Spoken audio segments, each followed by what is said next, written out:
जय माता दी दोस्तों, स्वागत है आपका द कल्ट ऑफ रेसलिंग में। उम्मीद है आप सब और आपका परिवार अच्छा होगा।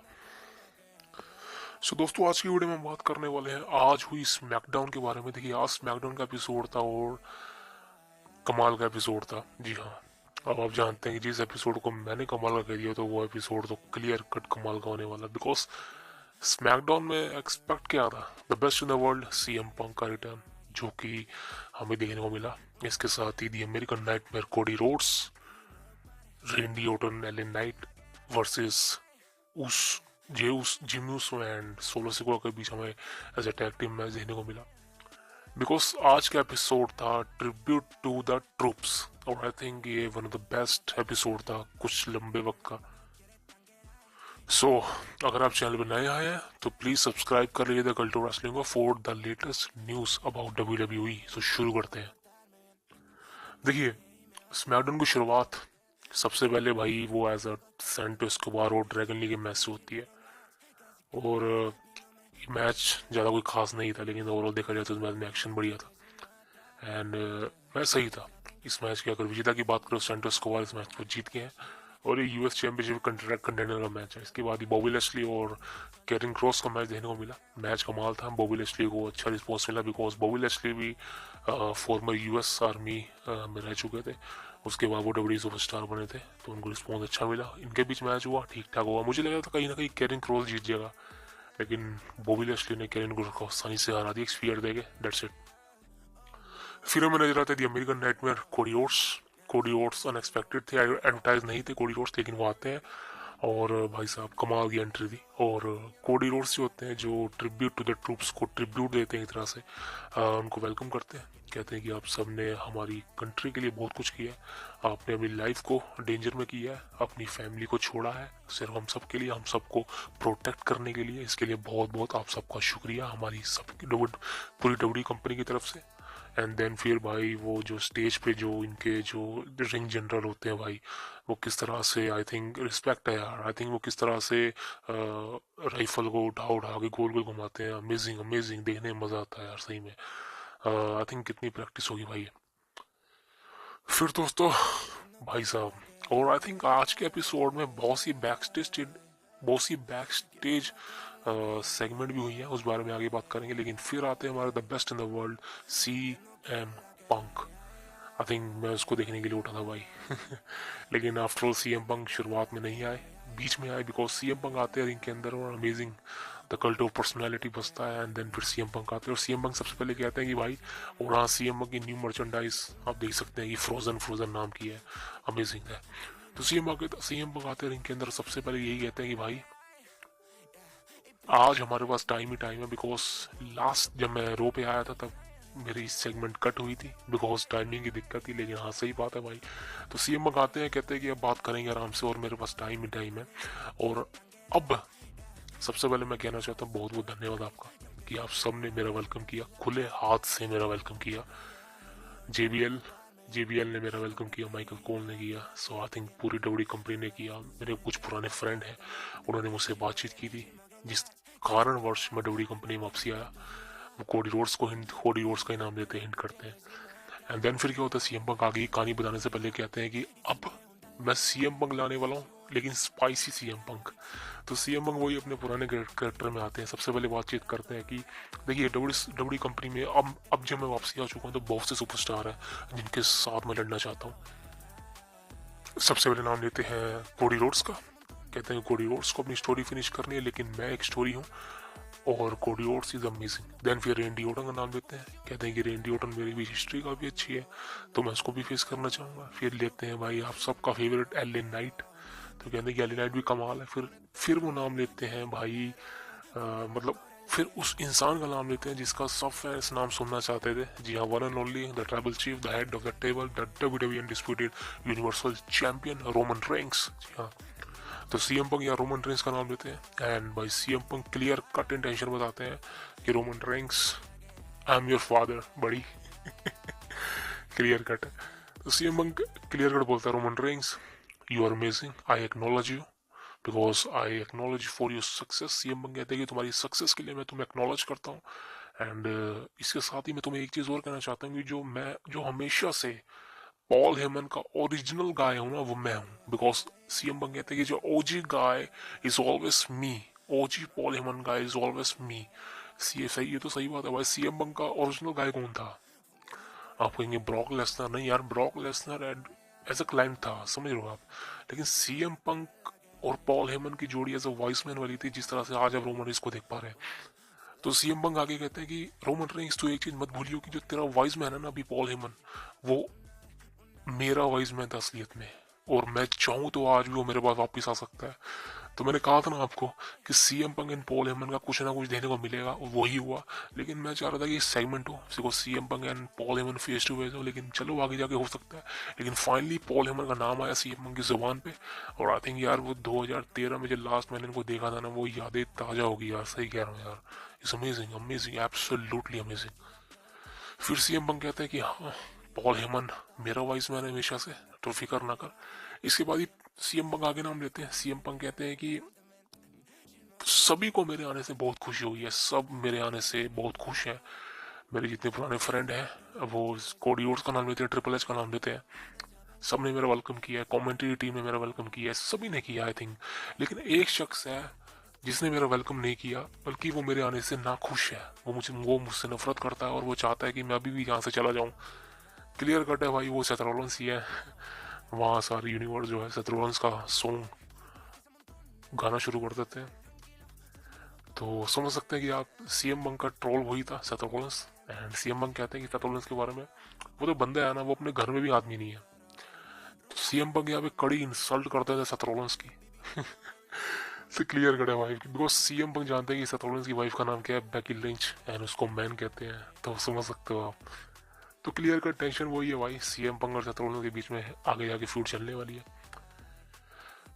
उसके बाद दोस्तों सीएम पंग कहते हैं कि मैं अब यहाँ पर जो स्पेशली देखने आया था स्मैकडाउन का जरिया क्या है, स्मैकडाउन का इन्वायरमेंट कैसा है, बिकॉज मैं अगले मंडे नाइट रो पर कॉन्ट्रैक्ट को साइन करने वाला हूँ, रो के और स्मैकडाउन में मैं किसी एक को चूज करने वाला हूँ, और जिसको भी मैं चूज करूंगा वहाँ के लोग, वहाँ के सुपरस्टार वार्निंग देना चाहूंगा, बिकॉज सीएम पंग वापिस आएगा। इसके बाद दोस्तों सीएम पंग चले जाते हैं, because after all segment and हो जाती है। एंड उसके बाद क्या होता है भाई, सीएम पंग के बैक स्टेज काफी सेगमेंट होते हैं भाई। नंबर 1 सेगमेंट होता है द वाइप और रेंडी ओटन के साथ और एलिन नाइट के साथ, मतलब वो तो बाद में होता है, लेकिन मैं ये बता देता हूँ आपको। तो इन दोनों का मैच शुरू होने वाला होता है, लेकिन फाइनली सीएम पंग कहते हैं कि बेस्ट ऑफ लक, और I think रेंडी Orton and CM पंग कितने लंबे समय बाद आमने सामने आ रहे हैं भाई, 10 सालों बाद। सो अमेजिंग था देखना इनको।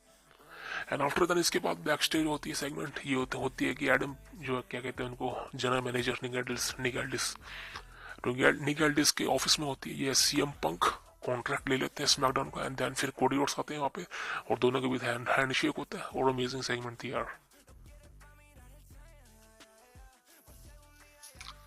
इसके बाद ही सीएम पंक में बैक स्टेज दिखाई देते हैं, और सीएम पंक भाई साहब ब्लड लाइन के डोर होता है ना, जो ब्लड लाइन का दरवाजा, उसकी तरफ देख रहे होते हैं। मुझे लग रहा था कहीं ना कहीं पॉल हेमन के साथ मीटिंग हो जाएगी, लेकिन भाई ऐसा नहीं हुआ। एंड देन फिर सीएम बंग वहां से चले जाते हैं, लेकिन आफ्टर में केविन ओवेंस आ जाते हैं, और सीएम बंग और केविन ओवेंस एक दूसरे को देख रहे होते हैं, खासकर केविन ओवेंस तो भाई घूर रहा होता है। तो सीएम बंग ने जरिया कहा था कि हाँ केविन ओवेंस के साथ ही मैं लड़ना चाहूंगा। तो ठीक है भाई, ये भी बेस्ट मैच हो सकता है आई थिंक, केविन ओवेंस और CM Punk, because CM Punk जब डब्ल्यू कंपनी से गया था तब तो केविन ओवेंस का नामो निशान था ही नहीं, केविन ओवेंस तो डब्ल्यू कंपनी में था ही नहीं, तब समझ सकते हो आप। इसके बाद दोस्तों मेन इवेंट शुरू होता है, एंड मेन इवेंट में भाई Randy Orton versus tag team match, Randy Orton L A Knight versus bloodline, Solo से को एनजी म्यूसो। तो मैच कमाल था, लेकिन भाई Randy Orton and LA Knight कभी मैट टैग ले रहा, कभी मैट टैग ले रहा, दोनों के बीच में वो as a tag team player वाली बात बन नहीं रही थी। लेकिन भाई end of the day match में एक्शन तगड़ा देखने को मिला, आफ्टर ऑल काउंटर अटैक हुए, and then after then last में विन हो जाती है रेंडी ओटन एले नाइट की, क्योंकि रेंडी ओटन एक कमाल कार क्यों मारते हैं। वैसे तो भाई एले नाइट जो है वो अपना क्या कहते हैं उनकी फिनिशर को वो मारने वाले होते हैं, लेकिन रेंडी ओटन भाई काउंटर करते हैं, देन 1 2 3 आर क्यों, that's it, the match win bye रेंडी Orton L A night. और आई थिंक दोनों के बीच में हैंडशेक होता है, तो अमेजिंग अमेजिंग मैच था। इसके बाद ही दोस्तों एक बहुत ही ज़्यादा बैड न्यूज़ सामने आई है, बिकॉज शार्लेट फ्लेयर का मैच था आस्का के साथ, और आई थिंक ये काफ़ी मतलब कि वैसे तो मैच होता रहता है पर्टिकुलर, लेकिन भाई तक इसको कहा जाता है कि रेसलमेनिया 34 का रीमैच है, हो सकता है बैड बेस्ट मैच हो, बिकॉज मैच में डैमेज कंट्रोल आप जानते हैं कि इस समय बेली से खफा चल रही है। तो ये उम्मीद थी कि बेली के साथ जो भी हुआ मतलब बेली को इस मैच से बाहर रखा गया, तो उम्मीदें काफ़ी ज़्यादा है कि बेली का जो है निकालने वाले बेली को ग्रुप से क्लियर कट है। एंड देन इस मैच में क्या होता है भाई, शार्लेट अब इस मैच में आई थिंक विक्ट्री हुई है। आई डोंट थिंक सो किसकी विक्ट्री हुई है, क्योंकि मैच ज़्यादा मैंने देखा नहीं। बट इस मैच में एक बहुत बड़ी चीज़ हुई है दोस्तों, बिकॉज इस मैच में शार्लेट फेयर इंजर्ड हो चुकी है। जी हाँ, बैड न्यूज़ यही थी, बिकॉज शार्लेट फेयर इंजर्ड हो चुकी है, और ये बैड न्यूज़ काफ़ी लंबी है, बिकॉज शार्लेट फेयर को रियल इंजरी हो चुकी है उनकी लेग के अंदर, और आई थिंक उनका घुटना भी टूट चुका है, मुझे ऐसा लग रहा है, क्योंकि आप ये फुटेज देख सकते हो, और इस फुटेज में साफ साफ दिखाई दे रहा है कि शार्लेट फेयर कितनी ज़्यादा पेन में है, और वो रो भी रही है। और इसे साफ साफ पता चलता है कि शार्लेट फेयर अब काफ़ी वक्त के लिए, शायद मुझे लगता है, बिकॉज आई थिंक 6-7 महीने के लिए, because knee injury is a very disaster injury, ऐसी ओनली वन थिंग। बट मैं ये चाहता हूँ कि वह रस्से महीने का समय है, और शार्लेट फेयर को इतने लंबे समय के लिए अगर गायब रहना पड़ गया तो भाई वुमेन डिवीजन के लिए बहुत बैड न्यूज़ है। देखते हैं क्या होता है भाई, मैं तो ये होप करूँगा वो ठीक हो जाए जल्द से जल्द, बिकॉज अभी फिलहाल डब्ल्यू कंपनी इंजरी अफोर्ड नहीं कर सकती, बिकॉज वुमेन डिवीजन के अंदर तो बिल्कुल नहीं भाई, बिकॉज वुमेन डिवीजन के अंदर कोई कुछ बचा नहीं है अभी। वुमेन डिवीजन के अंदर आप देखेंगे तो भाई ज़्यादा कुछ हो नहीं रहा, लेकिन जितना भी हो रहा डैमेज कंट्रोल के साथ ही हो रहा है। सो देखते हैं, सब परफेक्ट थी। तो देखा जाए दोस्तों, आज का स्मैकडाउन का एपिसोड कमाल था, बढ़िया था मेरे अकॉर्डिंग, तो आई थिंक मैं ये कहूँगा कि बेस्ट था। और मतलब ऐसा एपिसोड मतलब हमेशा तो नहीं हो सकता, बिकॉज सीएम बंग आप जानते हैं कि वो मंडे नाइट में आने वाले हैं, क्लियर कट इंटेंशन वही है। और हाँ, सीएम बंग रॉयल रंबल 2024 को जीतने वाले हैं, क्लियर कट बोल रहा हूँ, 2024 का winner royal rumble match CM बंग ही जीतने वाले हैं, वो भी वहाँ पर आने वाले हैं। और आफ्टर देन आई थिंक ये सस्पेंस चलने वाला है, बिकॉज सीएम बंग फेस करेंगे रोमन रेंस को। ये चलने वाला है एलिमिनेशन चेंबर था, बिकॉज एलिमिनेशन चेंबर कौन जीतने वाला है, दी अमेरिकन नाइटमेयर कोडी रोड्स। तो सीएम बंग जैसे ही रॉयल रंबल जीतेंगे तब वो आई थिंक रोड्स मैकडम दोनों में जाएंगे, और आई थिंक रोमन इसके साथ फेस टू फेस हो सकता है पॉल हेमन के साथ भी, कुछ ना, बिकॉज ये डब्ल्यू कंपनी स्टोलन चलाएगी, समझ जो वो चलाती है हर बारी।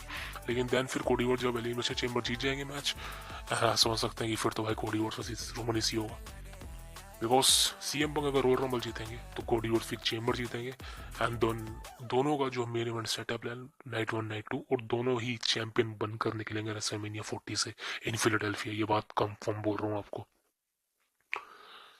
अब दोस्तों इसके बाद ही बात करें रेंडी ऑर्टन वर्सेस रोमन रेंस की। देखिए ये मैच भी कंफर्म मान लीजिए, बिकॉज नेक्स्ट वीक के लिए, जी हाँ नेक्स्ट वीक के लिए रोमन रेंस को एडवर्टाइज कर दिया गया है। नेक्स्ट वीक जो है आपका ट्राइबल चीफ, आपका फेवरेट सुपरस्टार अगर है तो रोमन रेंस आने वाला स्मैकडाउन के एपिसोड में, and I think clear cut बोल रहा हूँ, वहां पर कन्फ्रंटेशन आप फिक्स समझ लीजिए, Roman Reigns versus रेंडी Orton, clear cut वहां पर इंटेंशन क्लियर है। और आपको नेक्स्ट वीक ये मैच जो है रॉयल रंबल का कंफर्म होते दिखने वाला है, Roman Reigns versus रेंडी Orton for the Royal rumble for the undisputed WWE universal championship.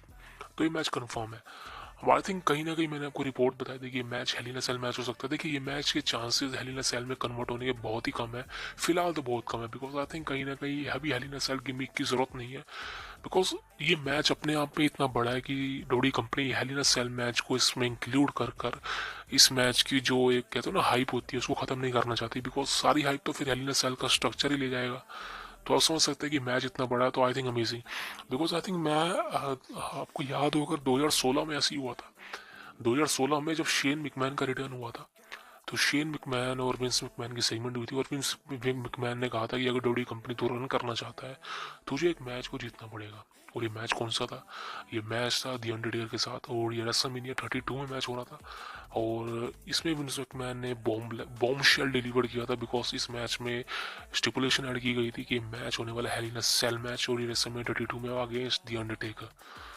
लेकिन उस वक्त ये जो सारा खेल था ये बहुत अच्छी तरह से डब्ल्यू कंपनी ने प्रेजेंट किया था, बिकॉज अंडरटेकर वर्सेस शेन मिकमैन का मैच बहुत वक्त बाद हो रहा था, लेकिन हेल इन अ सेल स्ट्रक्चर आने से कमाल था। बट अगर बात करें इन फ्यूचर राइट नाउ, अब रेंडी ऑर्टन वर्सेस रोमन इसका मैच आप हेल इन अ सेल मैच नहीं करवा सकते।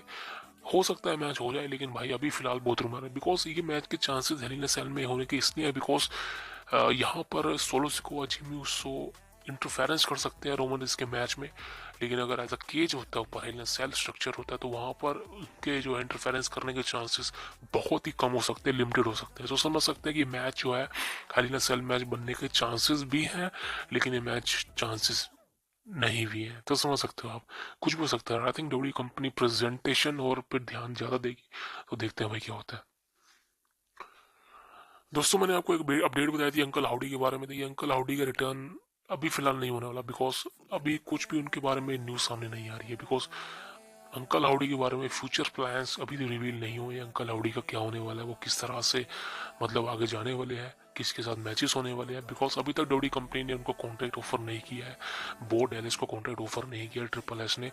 बट आई थिंक अगर आप चाहते हैं अंकल हाउडी डब्ल्यू कंपनी में आए एज ए ब्रे वाइट की जो फैक्शन थी, यानी ब्रे वाइट की जो लेगेसी थी, उसको आगे बढ़ाए, तो आपको ट्वीट करना पड़ेगा भाई, आपको हैशटैग्स चलाने पड़ेंगे। क्योंकि रेसलिंग ऑब्जर्वर डेव मेल्जर ने कहा भी है कि आपको हैशटैग्स चलाने पड़ेंगे अगर आपको जो है अंकल हाउडी को डब्ल्यू कंपनी में वापसी लेके आना है। बिल्कुल भाई, मैं इस बात से सहमति रखता हूँ। अगर आपने हैशटैग चलाए थे सीएम पंक के लिए, आपने हैशटैग चलाए थे कोडी रोड्स के लिए, रेंडी ऑर्टन के लिए, तो भाई ब्रे वाइट के लिए जब रिटर्न था, तो आप चलाइए, बिल्कुल चलाइए। अगली अपडेट भाई ड्रू मैकिंटायर से। देखिए ड्रू मैकिंटायर का match royal rumble confirm against Seth Rollins. Drew McIntyre वैसे सेथ रॉलिंस कंफर्म मान लीजिए, ये मैच होगा ही होगा, शॉर्ट है। ये मैच होने के चांसेस बहुत ज़्यादा है, बिकॉज आई थिंक कहीं ना कहीं अब पॉसिबिलिटी काफ़ी से ज़्यादा है कि ये मैच होगा आपको, और ये मैच रॉयल रंबल में होने वाला है। Drew McIntyre versus Seth Rollins for the WWE world heavyweight championship का मैच, और आई थिंक कहीं ना कहीं अपने आप पे मज़ा है। तो आप समझ सकते हैं कि भाई ये चीज़ें कितनी ज़्यादा बेस्ट हो चुकी हैं, बिकॉज आई थिंक कहीं ना कहीं अब वो चीज़ें सामने आनी शुरू हुई है। बिकॉज आई थिंक अगर आपने देखा होगा कि अब जो डब्ल्यू कंपनी की जो प्रेजेंटेशन है वो कितनी ज़्यादा बदल चुकी है। बिकॉज जो इंफ्रास्ट्रक्चर समझ में आता है डब्ल्यू कंपनी में, वो ये है कि भाई अब जो है फैंस जो डिमांड करेंगे, फैंस जो चाहेंगे वही होगा। बिकॉज सीएम पंक के आने से पहले आप क्या सोच रहे थे, गुंथर रॉयल रंबल जीतेगा, and after then Gunther face करेगा सेथ रॉलिंस को for the world heavyweight championship का मैच, जो कि रेसलमेनिया 14 में होगा। लेकिन the best in the world, the father of all wrestler is back. तो भाई और क्या चाहिए, क्या चाहिए दोस्तों। CM Punk wins the Royal Rumble, and after then CM Punk WrestleMania में फेस करेगा सेथ रॉलिंस को for the world heavyweight championship, that is confirm for short. इसके बाद दोस्तों बात करें 16 time world champion John Cena, the legend, the greatest of all time, the only God. देखिए John Cena के बारे में बहुत से चैनल्स रिपोर्ट बता रहे हैं कि जॉन सीना का रिटर्न होने वाला है, होने वाला है। ओ मेरे महाशो, मेरे बच्चों, नहीं होने वाला रिटर्न जॉन सीना का। जॉन सीना हॉलीवुड में चला चुका है। जॉन सीना आपको रेसलमेनिया 40 में नहीं लड़ता दिखने वाला। रेसलमेनिया 40 में जॉन सीना का कोई मैच नहीं होगा, बता रहा हूँ अभी से, 3 महीने पहले से बता रहा हूँ, 4 महीने पहले से। जॉन सीना रेसलमेनिया 40 में नहीं आने वाला, कोई मैच नहीं होने वाला। रेसलमेनिया 41 में भी शायद ना आए जॉन सीना, समझ सकते हो। अब जॉन सीना का मैच सिर्फ एक आखिरी मैच बचा हुआ है जॉन सीना का, जिसको I don't think so John Cena 2-3 सालों तक तो खेलने वाला है। लेकिन आई थिंक ऐसा हो भी सकता है, क्योंकि अब जो मैच होगा जॉन सीना का वो एज अ लास्ट मैच होगा। इसके बाद John Cena permanently WWE company से रिटायरमेंट ले लेगा, समझ सकते हो आप। बिकॉज आई थिंक कहीं ना कहीं वो रिटायरमेंट अब जाके सक्सेसफुल मानी जाएगी। बिकॉज अब लंबा खींच दोगे तो भाई वो चीज़ें गंदी लगेंगी, समझ रहे हो आप। जिस तरह से डब्ल्यूडब्ल्यूई कंपनी ने द अंडरटेकर को प्रेजेंटेशन दी थी हॉल ऑफ फेम में, रिक फ्लेयर को दी थी, उसी तरीके से अब जॉन सीना को मिलेगी प्रेजेंटेशन। कमाल है भाई। अब दोस्तों बात करें हॉल ऑफ फेम की। देखिए हॉल ऑफ फेम हर साल होता है। हॉल ऑफ फेम के बारे में कुछ न्यूज सामने निकल के आई है, कुछ इंडक्टीज सामने निकल के आई है। देखिए नंबर 1 पे बताऊं, next year 2024 hall of fame में नंबर 1 पे जो बताना चाहता हूं मैं आपको कौन होने वाले हैं as a hall of fame में, डेव बटिस्टा। जी हाँ, बटिस्टा जो है रेसलमेनिया 36 के आसपास इंडक्ट होने वाला था, समझ सकते हो आप। बिकॉज उस समय आप समझ सकते हैं कि भाई वर्ल्ड वाइड सफर चल रहा था 2020 में लॉकडाउन की वजह से। फिर खबर आई 2021 में होगा, फिर 22 में हुआ, लेकिन 23 में हुआ, लेकिन अभी तक नहीं हुआ। लेकिन अब नेक्स्ट ईयर रेसलमेनिया 40 में जो हॉल ऑफ फेम होने वाला है, उससे पहले वहां पर Dave Batista finally hall of fame में इंडक्ट होने वाला है, ये बात क्लियर कट। इसके बाद एक और नाम है, और ये और किसी का नहीं, ये है none other than Paul Heyman. जी हाँ, आपका वाइजमैन, आपका एडवोकेट पॉल हेमन का भी अब वक्त आ चुका है कि उसको आप as a hall of fame में इंडक्ट करें, और वो रिस्पेक्ट दें जो वो हमेशा से डिजर्व करता था और करता है। पर आई थिंक कहीं ना कहीं डब्ल्यू कंपनी इस पे जरूर सोचेगी। और अभी रूमर भी सामने निकल के आया कि हॉल ऑफ फेम में Paul Heyman and Dave Batista दोनों को इंडक्ट किया जाएगा नेक्स्ट ईयर, क्लियर कट। और आई थिंक ये बहुत ही अच्छी बात है, बहुत ही अच्छी बात है। सो दोस्तों, आज की अपडेट यहीं तक थी, बिकॉज अभी ज़्यादा कुछ अपडेट नहीं है। स्मैकडाउन का एपिसोड हुआ, अब देखते हैं आगे क्या अपडेट आती है। फेक न्यूज़ बताता नहीं आपको, जो रियल न्यूज़ होती है वो बताता हूँ। बहुत बहुत धन्यवाद, आपसे मिलते हैं अगली वीडियो में। और हाँ, वीडियो बनाऊंगा यार, बिकॉज पता क्या, सारी अपडेट की वीडियो आती है, लेकिन अगर आप चाहते हैं कि मैं किसी टॉपिक पर वीडियो बनाऊं, वो वीडियो मैं लंबी बना सकता हूँ, आधे पौने घंटे की, 1 घंटे की पॉडकास्ट कर सकते हैं। लेकिन आप मुझे बताइए, कमेंट कीजिए अगर आप ऐसा चाहते हैं तो। मिलते अगली वीडियो में, ध्यान रखना, please subscribe our channel the cult of wrestling for the latest news about WWE। जय माता दी, कल मिलते हैं आप सबसे, ध्यान रखें।